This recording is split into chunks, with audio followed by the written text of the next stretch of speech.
Welcome back. Break पर जाने से पहले नाज़रीन, हमने आपको बताया कि एक मर्तबा फिर कौम को लॉलीपॉप दिया जा रहा है। वो टीम, वो प्लेयर जिनकी मौजूदगी में पाकिस्तान मुसलसल 7वां आईसीसी का टूर्नामेंट हारा है, और इनमें से 3 ऐसे टूर्नामेंट्स हैं, लास्ट 3 टूर्नामेंट जिनमें पाकिस्तान पहले राउंड में बाहर हुआ है। उन साहिबान को कहीं ना कहीं ये आप पूरे शायकीन की तरफ से ये मुतालबा था कि भाई इनको ड्रॉप किया जाए, इनको फारिग किया जाए। अब एक नया मंजन कौम को बेचा जा रहा है, और वो ये है, यानी कि आपको नई चीज दी जा रही है कि ये साहिबान सोच रहे हैं कि अब हम रेस्ट ले लें। खुद ऑफिशियली कहें कि न्यूजीलैंड के अगेंस्ट जो पाकिस्तान की हमारी सीरीज है उसमें हम रेस्ट पर जाएंगे, और उसके बाद फिर देखेंगे। यानी कि उसके बाद है पीएसएल में कोई रन्स करेंगे, और जाहिर सी बात है आपके पास फिर कुछ ना कुछ आ जाएगा कि हमें शामिल करो, तब तो हमने रेस्ट लिया था। यानी कि जो ड्रॉप करने का एक वो आपके साथ लगना है ना, वो डेजिग्नेशन वो अपने साथ लेना नहीं चाहते। तो ये एक नई चीज वो करना चाहते हैं। हसनैन लियाकत भी हमारे साथ आ गए हैं, और शुएब जाट साहब तो हमारे साथ मौजूद ही हैं। हसनैन, आप एक नई खबर सामने आ रही है कि जैसे हमने पहले जिक्र कर चुके हैं अपनी ट्रांसमिशंस में कि ये सब कौम को लॉलीपॉप दिया जा रहा है कि प्लेयर्स जो है वो रेस्ट लेना चाहते हैं न्यूजीलैंड सीरीज को सामने रखते हुए, ताकि वो फिर वो इंटेंशन तो मुझे तो यही समझ आती है कि वो पीएसएल में परफॉर्म करेंगे और उसके बाद फिर कहा जाएगा जी इनको वापस ले आए। ये क्या हो रहा है? सब मजाक चल रहा है सर? रुकमान साहब, अगर ये जिस तरह की खबरें अभी आ रही हैं, आपके पास भी खबरें पहुंच रही हैं, हमारे पास भी पहुंच रही हैं, अगर ये खबरें दुरुस्त हैं तो ये फिर सिर्फ प्लेयर्स का नेग्लिजेंस नहीं है, ये फिर मैनेजमेंट की भी नेग्लिजेंस है कि मैनेजमेंट भी कुछ ठीक नहीं करना चाहती। वो कहती है कि डंग टपाओ पॉलिसी के तहत प्लेयर्स ने हमसे रेस्ट मांगी है, और इंशाल्लाह हम इनकी परफॉर्मेंस को पीएसएल के दौरान देखेंगे, और अगर इन्होंने अच्छा परफॉर्म किया या व्हाट्सएवर इनको वापस ले आएंगे। देखिए, वंस फॉर ऑल आपकी मैनेजमेंट को फैसला करना होगा कि ये जो लोग हैं इनको हम 8 से 9 बड़े इवेंट्स दे चुके हैं, इनसे पाकिस्तान क्रिकेट की जान छुड़ानी होगी। अगर आप जो बात कर रहे हैं वो सच्ची हो, या फिर ये सिर्फ आप नहीं कर रहे बल्कि बहुत सारे और भी सीनियर लोग कर रहे हैं, सीनियर साथी कर रहे हैं जो कि स्पोर्ट्स के साथ मुंसलिक हैं, तो ये तो फिर वही बात है ना सर, हमें लॉलीपॉप दिया जाएगा कि रेस्ट की मद में हमने बाबर को बैठा दिया, रेस्ट की मद में हमने रिजवान को बैठा दिया, रेस्ट में हमने शाहीन और हारिस को बैठा दिया, और फिर होगा क्या? ठीक वही सिनेरियो होगा जो कि हमारी टीम अफगानिस्तान के खिलाफ खेली थी शादाब खान की क़यादत में। वो जब लड़के हारेंगे तो उसके बाद पोस्टें आना स्टार्ट हो जाएंगी कि देखा है जी, किंग होता था तो हम न्यूजीलैंड को इस तरह हराते थे, रिजवान होता था तो हम न्यूजीलैंड को इस तरह हराते थे, शाहीन होता था तो न्यूजीलैंड को इस तरह हराते थे। हमें वो 2014-15 वाला स्टाइल चाहिए, जिस वक्त हमने कह दिया था कि उमर अकमल साहब आप घर जाइए, अहमद शहजाद साहब आप घर जाइए। उसमें तो बड़े सीनियर लोग, उमर गुल जैसे लोगों की भी हमने छुट्टी करवा दी थी कि आप भी घर जाइए, आप हमारी उस ब्रैकेट में नहीं आते। अगर उस तरह का मामला ना हुआ तो फिर मैं आपको अभी से एडवांस में बता देता हूं कि आपकी जो टीम के रिजल्ट्स हैं वो एशिया कप 2025 में भी इसी तरह होंगे और वर्ल्ड कप 2026 में भी इसी तरह होंगे, क्योंकि ये डंग टपाओ पॉलिसी अब नहीं चलेगी। और अगर ये चलेगी तो फिर हम तो इसके ऊपर आवाज उठाएंगे, माजी में भी आवाज उठाते रहे और अभी भी आवाज उठाएंगे। शुएब, आप तो बहुत पहले से कह रहे थे कि यार लुकमान यहाँ पर बड़ा तमाशा लगने वाला है और वो तमाशा देखने वाला होगा। वो तमाशा सर शुरू हो गया है मुझे लगता है रात से। पहला तमाशा मैंने आपको इंट्रो में बताया, जो खबर आपने बहुत पहले दे दी हुई थी आकिब जावेद से मुतलिक। दूसरा तमाशा आपने कहा था कि ये पीएसएल पे इंटेंशन डाइवर्ट करेंगे, वो तमाशा शुरू हो गया सर आज। तीसरा तमाशा यह है कि जो प्लेयर्स उनको रेस्ट के नाम पर यानी कि ड्रॉप नहीं किया जा रहा, एक नया उनको डेजिग्नेशन दिया जा रहा है बाइज्जत तरीका कि वो रेस्ट चाहते हैं। बहुत बड़े नाम है, बड़ी अच्छी परफॉर्मेंस दी है और बॉलर्स ने बड़ा अच्छा परफॉर्म किया, लिहाजा उनको रेस्ट दिया जाए, रेस्ट के नाम पर वो बैठेंगे। सर मैं कुछ स्टैट्स आपके सामने रखता हूं, स्पेशली बॉलर्स के, उनको भी बहुत ज्यादा रेस्ट चाहिए। हम बैटर्स की तो बात करते हैं ना, देखिए कितनी अच्छी बॉलिंग की है शाहीन शाह अफरीदी ने। लास्ट 2025 की हम बात कर लेते हैं कि किस इंटेंशन के साथ ये खेल रहे हैं, किस इंटेंट के साथ ये खेल रहे हैं। शाहीन शाह अफरीदी साहब ने 5 मैचेस में सर 42 की एवरेज है उनकी, 42 की, और हमारे मेन बॉलर हैं 7 की इनकी इकोनॉमी है। हारिस रऊफ साहब 3 मैचेस हैं और इन 3 मैचेस में हारिस रऊफ साहब जो हैं इनके 3 विकेट्स हैं और 3 विकेटों में इन्होंने 52 की इनकी एवरेज है, 6 की इनकी इकोनॉमी है, इनके 7 की बन जाती है, 6.77 है। इसी तरह से नसीम शाह साहब हैं, 5 मैचेस में इनकी 5 विकेटें हैं, 56 की एवरेज है, 6.10 की इनकी इकोनॉमी है। सर हम बैट्समैनों पर तो बात करते हैं, हमारे बॉलर्स की एवरेज देखें कि वो 42, 52, 56 के बाद एक विकेट ले रहे हैं। सर इनको रेस्ट चाहिए वाकई में? देखिए बात सुने, मैं फिर आपको सरकास्टिक होके नहीं कह रहा, रिक्वेस्टिंग वाले अंदाज में कह रहा हूं कि थोड़े बादाम खाया करें, याददाश्त जरा सही रहती है। आपको मैंने एक फॉरवर्ड ब्लॉक का जिक्र किया था। बिल्कुल किया था सर, बिल्कुल बिल्कुल। क्या ये रेस्ट लेने वाले सारे फॉरवर्ड ब्लॉक के बंदे नहीं है? हाँ, ये वो वाली कहानी है। तमाशे और लग रहे हैं, अभी और तमाशे लग रहे हैं। आप देखें ना, देखें क्रिकेट बोर्ड ने उनको ड्रॉप करना था, उन्होंने उससे पहले कह दिया कि तुसी ताड़ी एडी जरूरत ताड़ी तुम्हारी इतनी औकात के तुम हमें बारे में उठाओगे, हम आराम कर रहे हैं। ओहो। अब वो ड्रॉप वाला लफ्ज कहां जाएगा, मुझे बताएं ना। ये गिमिक्स देखें आप कि आपको कोई कोई किसी को जॉब से निकाले, उसको पता चल जाए मुझे जॉब से निकाल जाना है, वो उससे पहले जो है ना लीव पे चला जाए, या वो खुद जो है ना अपना रेजिग्नेशन दे दे, बजाय इसके कि उसको टर्मिनेशन मिले वो रेजिग्नेशन दे दे। ये बड़ी गिमिक्स हैं। ये क्यों गिमिक्स हैं? क्योंकि इनको पता है कि इसके बाद पीएसएल है, फट्टा विकते हैं, फ्लैट विकते हैं, एकदम सीधी विकेट, ठीक है ना, पिंटी की स्लेट वाली विकेट, कजाफी स्टेडियम की स्लेट विकेट, मैचेस 200 प्लस वाले, और मार मार के रन बनाएंगे, और रन बनाने के बाद फिर वो सुल्तान अली बन के आ जाएंगे सारे के सारे। बॉलर की भी आपने बात की है, मैं ये समझता हूँ कि शाहीन अफरीदी जो है वो आप देखिए कि वो पुराना शाहीन अफरीदी दोबारा वापस आ रहा है, 145 प्लस वो जाने लग गया है, अगली आपको विकेट लेके देने लग गया है, दूसरे हैंड से उसको सपोर्ट नहीं मिल रही, ठीक है ना। ये एक बात है। नसीम शाह आपने ओवर रेट किया हुआ है, उसको इतना आपने चढ़ाया हुआ है, आप उसकी इकोनॉमी जाके देखें 59 के करीब है गालिबन, अगर जो मुझे याद पड़ रही है। 56 सर, ये लास्ट जो अभी 5 मैचेस हैं, 56 दो चैंपियंस ट्रॉफी के और इसके बाद रन मशीन को देख लें आप, अपनी रन मशीन जो है Haris speed gun sir, speed superstar, वो बहुत बड़ा स्टार है सर, उस पर बात नहीं हो सकती। जी जी जी जी जी बिल्कुल वो ऐसी है कि जितनी तेज उनकी गेंद आती है उतनी तेज वो बाउंड्री पे जाती है, तो उसलिए उनको रन मशीन मैं कहता हूँ। उनका नाम लेने की जरूरत नहीं है, पूरे पाकिस्तान को पता है कि मैंने ये नाम दिया और अब लोग उनको इसी नाम से पुकारते हैं। तो वो रन मशीन जो है, वो रन मशीन जो है उसको ड्रॉप करने की जरूरत है। तो ये फॉरवर्ड ब्लॉक जो है उसने ये तय कर लिया कि हमने क्रिकेट बोर्ड को कैसे घुटने टिकाने हैं। अभी आप देखते जाएं, थोड़े दिन होने तो दें, अभी तो सिलेक्शन कमेटी के भी सर ये लाडले हैं, लाडले शुएब भाई, ये लाडले इतने बड़े लाडले हैं कि ये कहते हैं हमने रेड बॉल नहीं खेलनी, हमने रेड बॉल नहीं खेलनी, हमने टेस्ट क्रिकेट नहीं खेलनी। सर ये लाडले नहीं है, ये गुल्लू भट्ट हैं, गुल्लू भट्ट है पाकिस्तान टीम। लाडले नहीं है, इनके हाथ में डंडे हैं। क्या बात कर रहे हैं? लाडले तो होते हैं ना कि वो आपके पास आएंगे, आपके शोल्डर पे बैठेंगे, आपके बाजुओं पे चढ़ेंगे और कहेंगे जी चलो ऐसे चिनको हाथ लगाएंगे करा लेंगे। नहीं जी, ये गुल्लू भट्ट हैं, इनके हाथों में डंडे हैं, डंडे सोते अली सरकार है। ये सारे काम अपनी मर्जी के कराएंगे। किसको आप जो है ना एमको की जन्नत में हमें रहना छोड़ देना चाहिए, कौम को बेवकूफ भी बनना खुद को छोड़ देना चाहिए कि हमें बेवकूफ नहीं बनना, हमें समझ आ रही है। न्यूजीलैंड का जो दौरा है, न्यूजीलैंड का दौरा इन सबको पता था। ये बुनियादी तौर पे ये न्यूजीलैंड के दौरे से जो है ना भाग ही रहे, ये भी मैं आपको बता दूं। बुनियादी तौर पे ये रेस्ट ले रहे हैं, इनको निगल रहे हैं। देखिए मैंने आपको कहा था कि हारिस रऊफ की फिटनेस डाउटफुल है, ठीक है ना। आप कप्तान की बात सुन लें, जब ट्राइलेशन सीरीज शुरू हो रही थी तो वो कह रहा है कि हारिस रऊफ जो है वो जो है ना 80% फिट है, ठीक है ना। ये निगल्स कैरी कर रहे हैं। अब इस निगल्स कैरी करने की वजह से टेक्निकल बात आपको बता रहा हूँ, इन क्रिकेटर्स को एक रेस्ट चाहिए होता है। ये रेस्ट ले रही हैं ताकि ये थोड़े ताजा दम हो जाएं, पीएसएल में अपना सिक्का जमाएं और दोबारा से पाकिस्तान टीम को यरगमाल बना दें।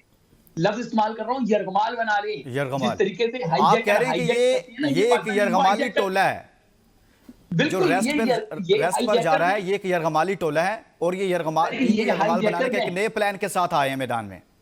ये हाईजैकर दें, आप पीएसएल के बाद देखिएगा तो सही हो गया। हसनैन, हारिस रऊफ सर ना तो वो रेड बॉल क्रिकेट खेलते हैं यानी कि टेस्ट क्रिकेट खेलते हैं, लाडले इतने हैं, शुएब कह रहे हैं वो गुल्लू बाट है पाकिस्तान टीम में, ये पूरा टोला एक यरगमाली है। और रेड बॉल यानी कि पाकिस्तान का कौन सा बॉलर है? क्या वसीम अकरम ने टेस्ट क्रिकेट नहीं खेली? क्या वकार यूनुस टेस्ट क्रिकेट नहीं खेलते? वो तो कहते हैं यार हम तो मजदूरों की तरह बॉलिंग करते थे, सारा सारा दिन बॉलिंग किया करते थे। और इसी तरह से क्या शुएब अख्तर से बड़ा कोई फास्ट बॉलर है, कोई तेज बॉल करने वाला?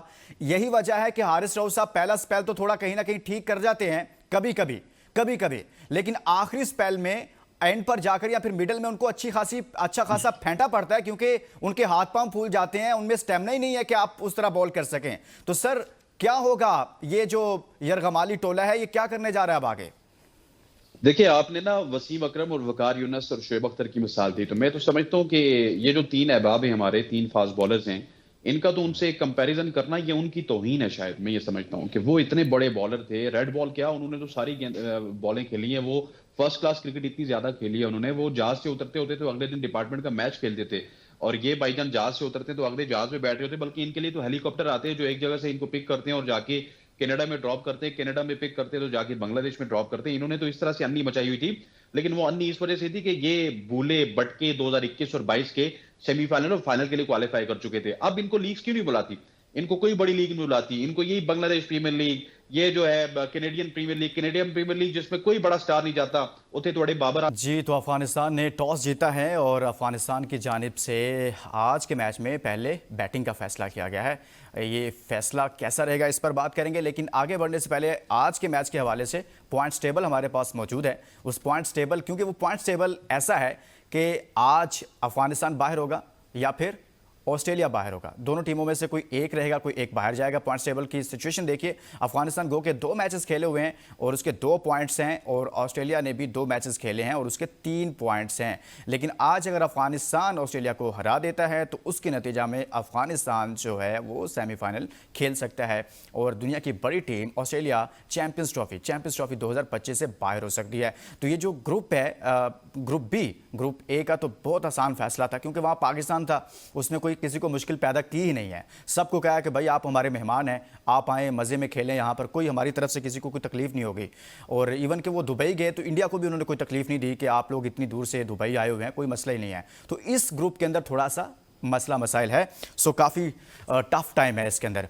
इस पर बात कर लेते हैं शुएब आज के मैच के हवाले से, लेकिन उससे पहले मैं चाहता हूँ कि हमारे पास हेड टू हेड भी मौजूद हैं दोनों टीमों के, वो भी आपके सामने रख दें कि दोनों टीमों में कौन ज़्यादा स्ट्रॉन्ग है, किसने ज़्यादा मैचेस जीत रखे हैं। देखें तो ऑस्ट्रेलिया की जानिब से 4 मैचेस में उसने कामयाबी हासिल कर रखी है अगेंस्ट अफ़गानिस्तान, यानी कि ऑस्ट्रेलिया का पलड़ा इसमें भारी रहा है मजमूई तौर पर देखा जाए तो जितने भी मैचेस हुए हैं इसमें, लेकिन अफगानिस्तान कोई भी बड़ा सरप्राइज़ देने की पोजीशन में है।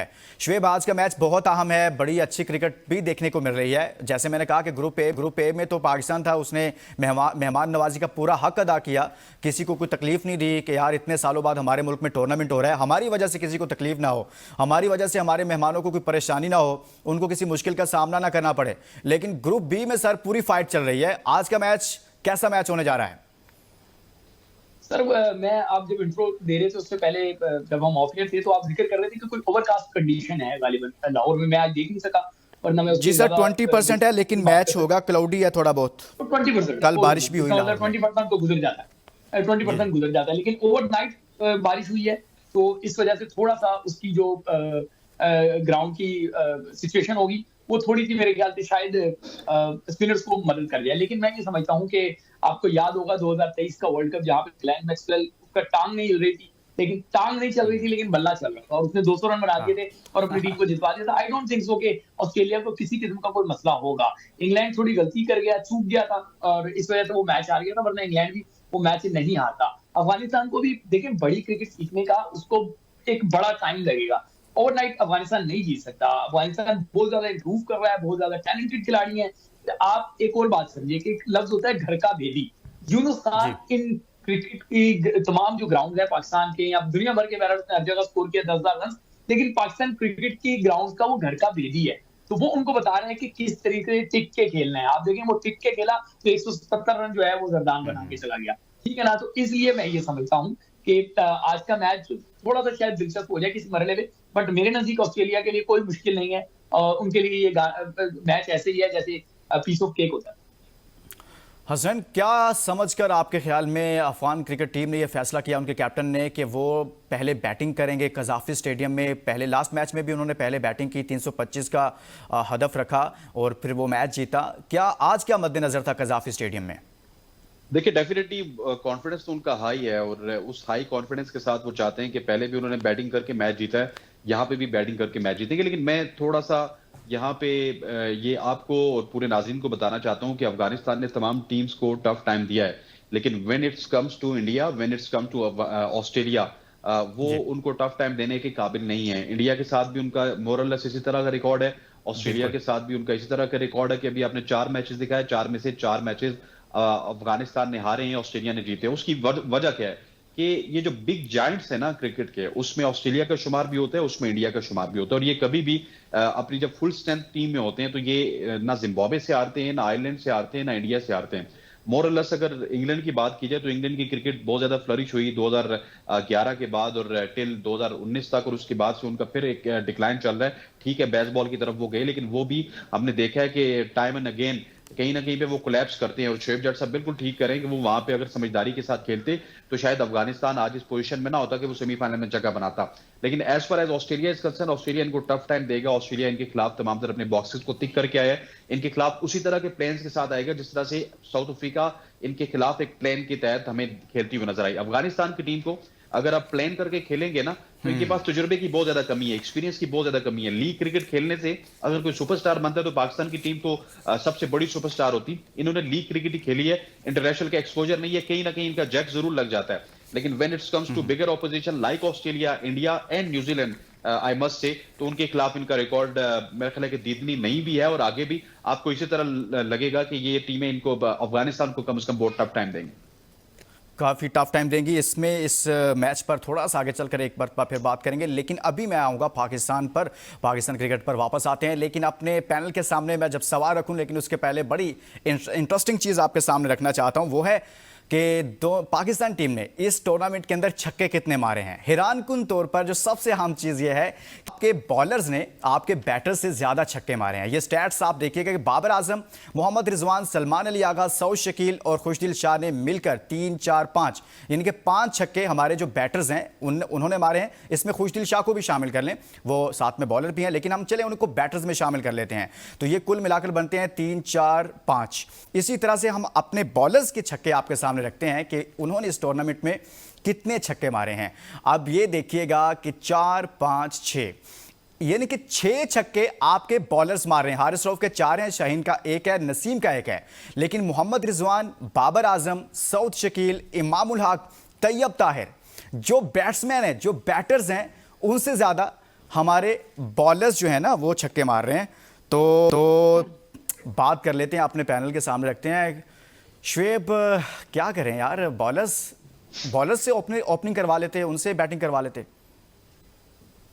देखिए बात सुनिए, मामला ये है कि छक्के जो हैं वो हमारे छूट रहे हैं और बैट्समैनों से छक्के लग नहीं रहे और बॉलर के छक्के रुक नहीं रहे।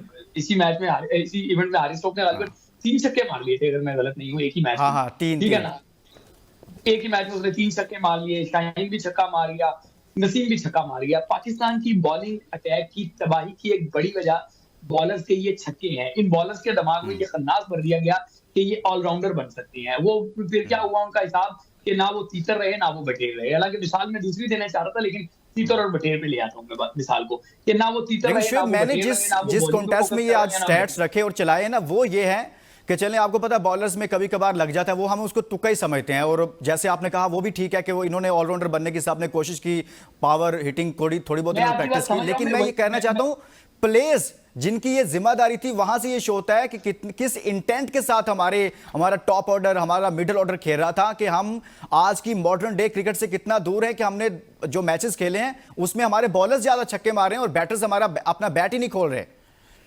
सर मैं वहीं पे आ रहा था कि ये तो हमारे बॉलर्स का अलमिया हो गया कि हमारे बॉलर्स को ऑलराउंडर जो है ना बनने का, बल्कि जबरदस्ती उनको कहा गया नहीं तुम ऑलराउंडर हो, तो वो भी ये चौड़े होकर चलने लगे कि हम ऑलराउंडर हैं।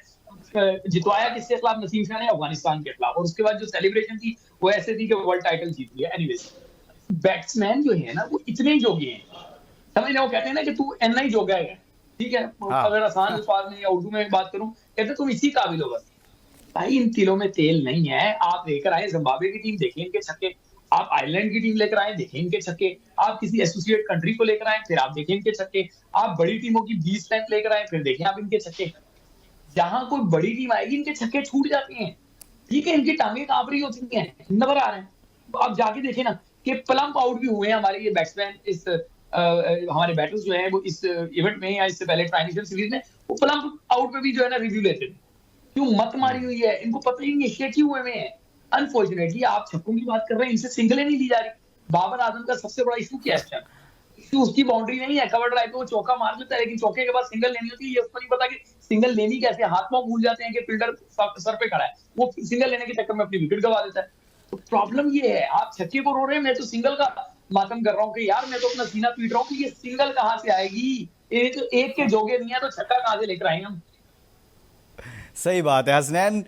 और बड़ी इंटरेस्टिंग बात कर गए शुएब जट के यार, आप लुकमान छक्कों की बात कर रहे हैं कि बॉलर्स ने ज़्यादा छक्के मारे, बैट्समैन कुछ नहीं कर पाए। यहाँ तो सिंगल महाल हुआ पड़ा था कि इतनी डॉट बॉल खेलते थे कि हम 27 और 25 ओवर्स डॉट बॉल खेल रहे थे, तो ऐसे में सिंगल लेना मुश्किल हुआ था सर। तो ये बैट्समैनों को बैट्समैन कहना मेरे ख्याल में बैट्समैन की तौहीन होगी, बैटर्स की तौहीन होगी, उस वर्ड की, उस क्लास की तौहीन होगी मेरे ख्याल में, अगर इनको हम सामने रखें, इस परफॉर्मेंस को। देखिए लुकमान साहब, आपको और शुएब जट साहब को ना मैं एक चीज समझाता हूँ।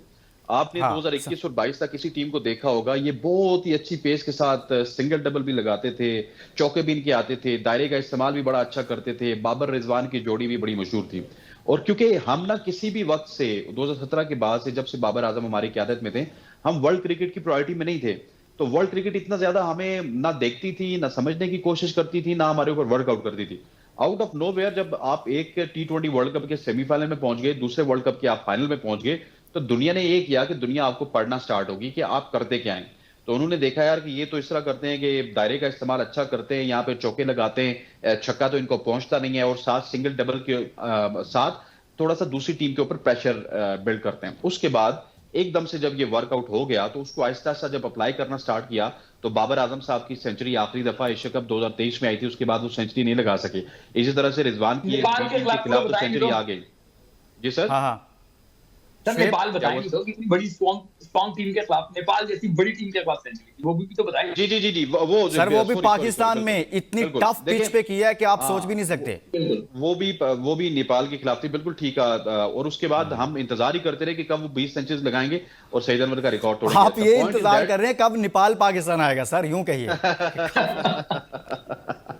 अच्छा, तो लुकमान साहब अब पॉइंट क्या हो गया, जो दूसरी टीमें हैं ना सर, आपने फॉर्म में वापस आना है शुएब जट साहब। स्नैन 1 मिनट यार, अगर आप लोगों ने अपने बैटर्स को वापस लाना है फॉर्म में, कुछ सेंचुरियां देखनी है, 64-65 इनिंग हो गई उनकी सेंचुरी किए हुए, बाबर की अगर बात करें, और रिजवान भी ऐसे ही हैं, अगर इनको फॉर्म में लाना है तो सर काइंडली क्रिकेट बोर्ड से एक रिक्वेस्ट करें, हम सब मिलकर के नेपाल को पाकिस्तान का टूर करवाएं, एक सीरीज आप नेपाल के साथ रखें, फिर देखें अपनी फॉर्म, फिर देखें सेंचुरियां, फिर देखें आईसीसी की रैंकिंग में देखें।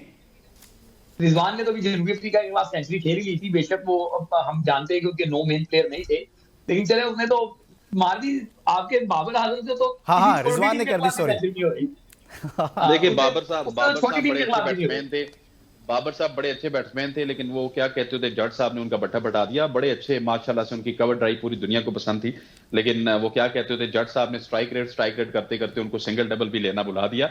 लेकिन मसला ये है सर कि देखिए दुनिया काकी नहीं है, द पॉइंट इज दैट कि दुनिया काकी नहीं है, दुनिया आपके खिलाफ स्ट्रेटेजी के साथ आती है।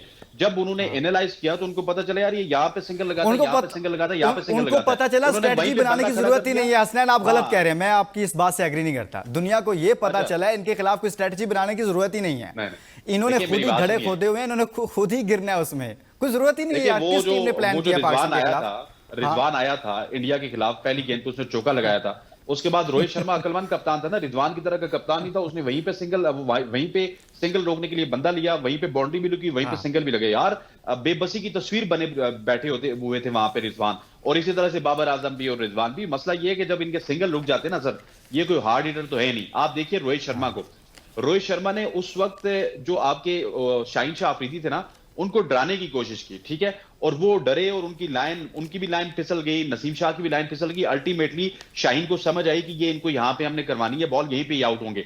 इसी तरह से विराट कोहली है, आपने 13 गेंदें सर 5th स्टंप पे नहीं करवाई। लोग आपकी तरह नूरे नहीं होते, लोग स्ट्रेटेजी बना के आते हैं। आपकी जगह दुनिया की कोई टीम होती, वो पहली 13 या 14 या 15 गेंदें विराट कोहली को 5th स्टंप पे करवा के पीछे स्लिप लेके कीपर के साथ फर्स्ट स्लिप सेकंड स्लिप लेते, जो भी लेते व्हाटसोएवर, वहां पे वो कैच करवाते सर।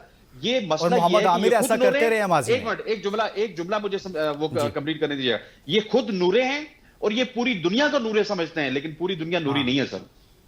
पूरी दुनिया नूरी नहीं है, पूरी दुनिया अब इनको देख रही है। तमाशा शुएब जट के बकौल तमाशा लगा हुआ है और डे बाय डे उस तमाशों में इजाफा हो रहा है। आज 2 से 3 जो वो पहले बातें करते थे कि लुकमान आपको ये देखने को मिलेगा, वो सारी कहानी आज शुरू हो गई है। लेकिन एक बार फिर हम आएंगे वापस आज के मैच पर, चूँकि आखिरी हमारी ट्रांसमिशन आज के हवाले से कुछ मिनट हमारे पास बाकी हैं। शुएब, आज के मैच में आपको क्या लगता है कि अफगानिस्तान में से कौन परफॉर्म कर सकता है, और उनकी बैटिंग में जो इंप्रूवमेंट आई है, यहाँ पर कुछ डिस्कशन शुरू हो जाती है कि यूनुस खान साहब उनके साथ हैं, क्या उसकी वजह से थोड़ा सा पोटेंशियल तो है उनमें लेकिन ठहराव नहीं था। थोड़ा सा गेम को बिल्ड करना कैसे, ये क्या यूनुस खान का भी कोई रोल है इसमें? डेफिनेटली आप देखिए अफगानिस्तान की जितनी कामयाबियां हैं उसमें आपको कोई ना कोई पाकिस्तानी कोच उनके ड्रेसिंग रूम में नजर आएगा। जितनी भी है, अगर अफगानिस्तान ने शारजा में पाकिस्तान को फंसा लिया था, जब नसीम शाह ने छक्के मार के पाकिस्तान की इज्जत बचाई थी, तो तब उनके ड्रेसिंग रूम में उमर गुल बैठे हुए थे, अगर मैं गलत नहीं हूँ, ठीक है ना। इसी तरीके से अभी यूनुस खान आपको नजर आ रहे हैं, माजी में आपको वहां पे इंजमामुल हक भी नजर आए हैं, माजी में वहां पे आपको और भी पाकिस्तानी कोचेज जो है वो दिखाई दिए हैं। तो मैं ये समझता हूँ कि उनकी टीम इंप्रूव जरूर कर रही है, और उनकी क्रिकेट में इंप्रूवमेंट की एक बड़ी वजह क्या है। हसनैन बिल्कुल सही कह रहे थे कि बड़ी क्रिकेट वो इसलिए नहीं खेल पा रहे कि वो जो अपनी बड़ी क्रिकेट है वो खेलते हैं एसोसिएटेड कंट्रीज के खिलाफ। वो अपनी जो T20 फॉर्मेट है वो खेलते हैं दुनिया भर की लीग में, तो वहां से उनको फायदा हो रहा है। लेकिन लॉन्गर फॉर्मेट वो बड़ी जगह पे खेलते नहीं है, इसलिए वहां पे उनको फायदा नहीं हो रहा। अलबत्ता इंडिया में उन्होंने अपनी क्रिकेट को हेड ऑफिस बना लिया, ऑल्दो के वहां पे जो उनके साथ स्टेडियम में भी हुआ वो सबके सामने ही है कि जिस तरीके से उनका टेस्ट भी वहां पे वो हो गया था, बड़ा मजाक बना था उस पर। तो लेकिन उन्होंने उस कल्चर को सीखना शुरू कर दिया। कहते हैं ना, खरबूजा खरबूजे को देख के रंग पकड़ता है। उन्होंने देख लिया कि इंडिया जो है वो किस तरीके से अपनी क्रिकेट नीचे से बेहतर करता हुआ जा रहा है। आप माने या ना माने, मैं खुद समझता हूँ कि अफगानिस्तान क्रिकेट को बहुत कुछ सीखना है। उनके जो सीख चुके हैं वो रिटायरमेंट के करीब पहुंच चुके हैं। नबी को ले लें, राशिद को ले लें, ठीक है, मोहम्मद नबी, राशिद खान, इस तरह और जो 2-4 प्लेयर। लेकिन राशिद तो वो 22 साल के अभी कागजात में है। जी। तो उनके जो पीछे से क्रिकेटर आ रहे हैं, वो जो पीछे से क्रिकेटर आ रहे हैं वो इंडियन सिस्टम के तहत आ रहे हैं, ठीक है ना। इसलिए उनका बैकअप बहुत तगड़ा है। मैं ये समझता हूँ कि ये जो 3-4 खिलाड़ी जब रिटायर्ड होंगे तो ये अफगानिस्तान की टीम थोड़ी और अलग तरीके से नजर आएगी। अभी आपको बहुत सारी चीजें छुपी हुई हैं, लेकिन क्योंकि मेरा पश्चिम बेल्ट में भी अच्छे खासे मेरे ताल्लुकात हैं और मुझे वहां से भी काफी खबरें मिलती रहती हैं। इनके ड्रेसिंग रूम में माहौल ऐसा आइडियल नहीं है जितना आपको नजर आ रहा है। वहां पे भी कुछ मामला है, तो इस वजह से मैं ये समझता हूँ कि 2-3 खिलाड़ी जब चले जाएंगे तो अफगानिस्तान की टीम मजीद मजबूत हो जाएगी।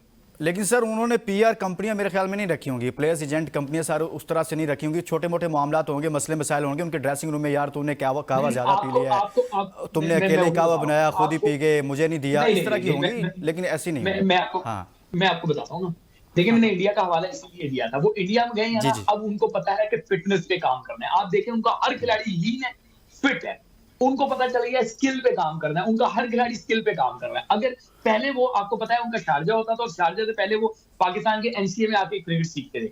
जब वो एनसीए में आके क्रिकेट सीखते थे ना, तो उनकी क्रिकेट थी नहीं, समझ आई बात। वो जो है बस ऐसी, मैं वो लफ्ज नहीं कहना चाह रहा, ऐसी बस क्रिकेट खेलते थे, कोई इंप्रेसिव क्रिकेट नहीं खेलते थे। फिर वो शारजा चले गए, शारजा से उन्होंने अपना हेड ऑफिस इंडिया मुंतकिल कर दिया, तो इंडिया में जाके वो प्रोफेशनलिज्म सीखना शुरू हो गए। अगर वो कहीं होते पाकिस्तान में तो फिर आप लीग्स जो दुनिया में लीग्स खेल रहे हैं, मेरे ख्याल में शुएब उससे भी काफ़ी इंप्रूवमेंट या थोड़ा सा क्रिकेट को बेहतर किया है हसनैन। अभी जैसे हमारा एनसीए है वैसे ही काबुल में जो उनकी क्रिकेट एकेडमी है वहाँ पर राना नवीदुल हसन साहब अभी मौजूद हैं। आई थिंक इमरान फरहत भी हैं शायद उनके साथ, उनका मुझे कंफर्म नहीं कि अभी वो हैं या नहीं, लेकिन राना साहब तो उनके साथ काम कर रहे हैं।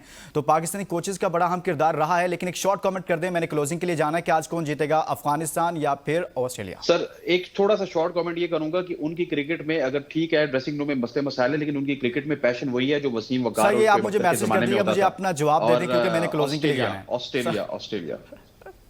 शुएब आप? ऑस्ट्रेलिया। इसके साथ ही आज की ट्रांसलेट इजाजत दीजिए, मैच खत्म होगा और उसके बाद दोबारा आपसे मुलाकात होगी। तब तक के लिए इजाजत दीजिए, अल्लाह हाफिज।